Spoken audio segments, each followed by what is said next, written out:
Olá, graça e paz. Deus abençoe as nossas vidas. Vou falar de uma reflexão, amado ouvinte, sobre o milagre muito conhecido. Os profetas Elias e Eliseu e a viúva de Sarepta, que se conta lá em 1 Reis, capítulo 17, a partir do verso 14, e segundo livro de Reis, capítulo 4, versos 2. 1 Reis 17, capítulo 8, diz assim: Então lhe veio a palavra do Senhor, dizendo: Dispõe-te, vai a Sarepta, que pertence a Sidom, e demora-te ali, onde ordenei a uma mulher viúva que se te dê comida.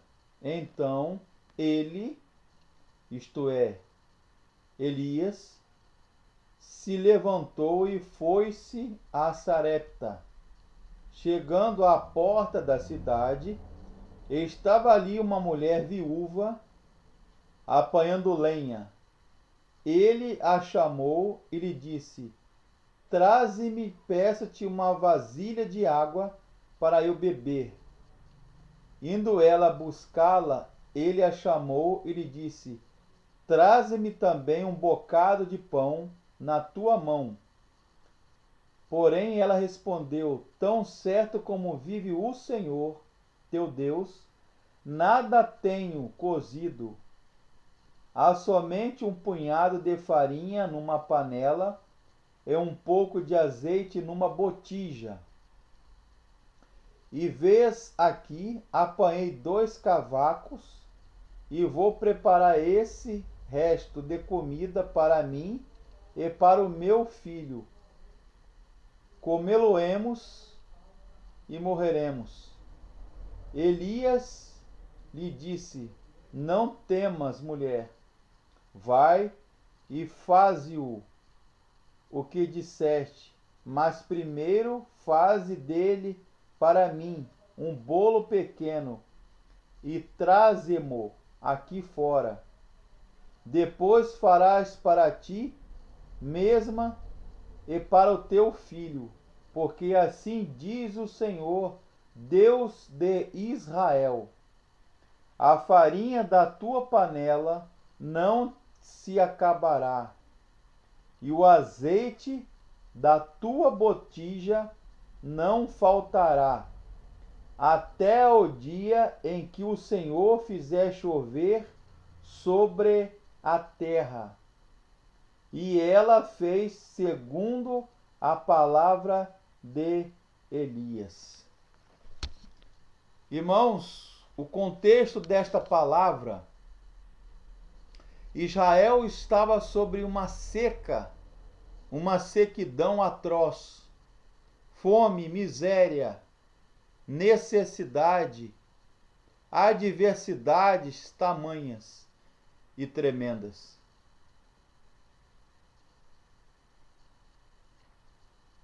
Em outra versão, em outro texto de 2 Reis 4:2, o profeta Eliseu pede água e pão para comer.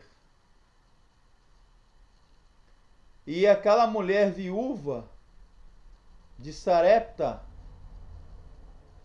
ela estava passando necessidade, não tinha nada para comer, nem para ela e nem para o filho. Provavelmente, segundo estudiosos, na dívida, cobrança, taxas altas de impostos pelo rei de Israel, os pobres cada vez mais pobres, o chefe da família se oferecia como escravo para saldar a dívida. Provavelmente, aquela mulher não tinha como se sustentar. Elias era natural de Gileade, Tesbita, e Sarepta ficava na costa do mar Mediterrâneo, perto do mar de Carmelo, entre Tiro e Sidom, próximo à Síria. Botija do hebraico é Bacuc ou Babuc.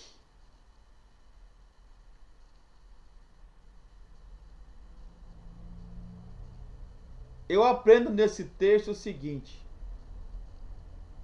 quando mais nós necessitamos da intervenção e do milagre do Senhor, mais Deus vem em nosso auxílio, socorro, sempre para nos proteger. E quase sempre Deus dá a última palavra. Ele é chamado pelos judeus de El Eloi Israel. El Eloi Israel, o Deus de Israel, o Deus sustentador, provedor, criador, mantenedor de todas as coisas. Lembrando-me das palavras do apóstolo Paulo, escrevendo aos Filipenses, capítulo 4, verso 13, ele diz: posso todas as coisas naquele que me fortalece. Posso todas as coisas naquele que me fortalece. Deus promete àquela mulher, a viúva de Sarepta, e no caso do outro texto, a sunamita, que vem da cidade de Sunem, que se Israel praticasse a verdadeira religião, voltasse para os caminhos do Senhor, primeiro aquelas duas viúvas, e para o povo de Israel, uma vez que o povo estava sob idolatria, apostasia, abandono da fé, Deus supriria as suas necessidades em todas as áreas das suas vidas, em todas as facetas da sua vida, econômica, social, moral e espiritual. Ele promete uma mulher não judia, uma vez que ela era de Sarepta. Parecia até para alguns religiosos, entre aspas, da época, e alguns religiosos hipócritas, desculpe a expressão, mas a palavra certa é essa, falsos, hipócritas, que aquela mulher não era merecedora do milagre, da provisão, da intervenção de Deus na vida delas. Quase que até eu estou ouvindo a esses religiosos que do tempo de Jesus eram fariseus, que aquela mulher que parecia injustiça da parte de Deus, aquela mulher se dispõe, meus caros, a obedecer a palavra, a Torá, a lei, a palavra, os preceitos do Senhor. E ela aprende do profeta Elias e Eliseu que Deus é o agente e o Senhor da vida e da criação. Os estudiosos dizem e afirmam que o destino das viúvas no Oriente Médio era inseguro, era incerto.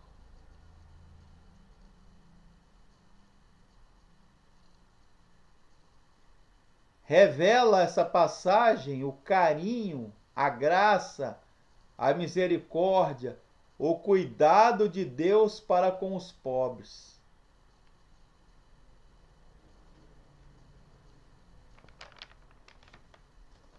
Eu aprendo outra coisa no texto, caro ouvinte, que milagre não se explica.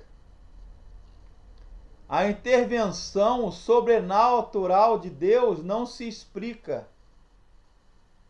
Se tem fé, se crê, se acredita no poder, na provisão, na intervenção de Deus na história da vida humana, na história das nossas vidas. Não se explica. Não cabe a nós, enquanto seres humanos, julgar, questionar, tentar explicar ou entender a intervenção, o sobrenatural de Deus, o milagre de Deus na natureza, no físico, neste mundo.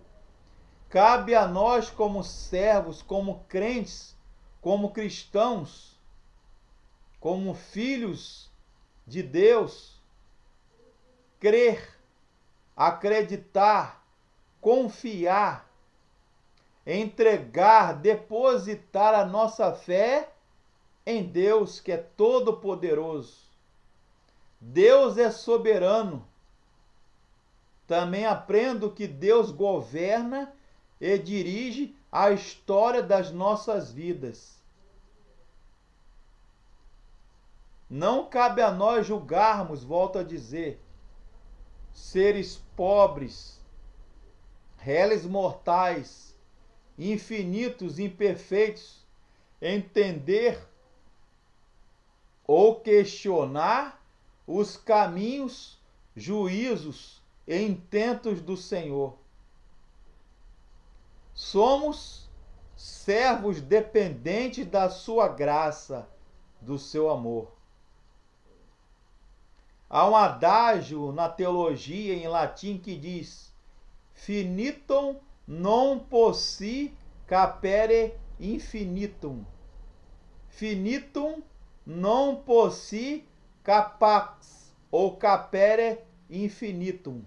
Ou seja, como pode o finito homem entender ou conter o infinito Deus? O máximo que conseguiremos é reduzir Deus ou a infinitude de Deus à nossa finitude humana. Outra coisa que eu aprendo no texto, com o milagre da botija, que não faltou, o azeite aí representa a unção, a presença do sobrenatural de Deus nas nossas vidas. O Espírito Santo que anima a nossa alma e dá o fôlego, sustentabilidade à nossa vida. Jamais estamos sozinhos. Deus vem em nosso auxílio e socorro quando mais precisamos e necessitamos dele. Mais do que nunca, uma frase que eu não sei quem é o autor, mas achei linda e profunda essa frase. Mais do que nunca, irmãos, dileto ouvinte, é preciso sair da zona de conforto e conhecer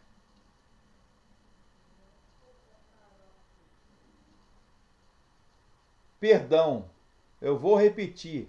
Mais do que nunca, é preciso sair da zona de conforto do conhecer e entrar na dimensão do crer, para experimentarmos do sobrenatural de Deus. Eu vou repetir. Mais do que nunca é preciso sair da zona de conforto do conhecer e entrar na dimensão do crer para experimentarmos do sobrenatural de Deus. Terminando com a frase do meu ex-professor de exegese bíblica do Seminário Presbiteriano, latim, grego e Novo Testamento.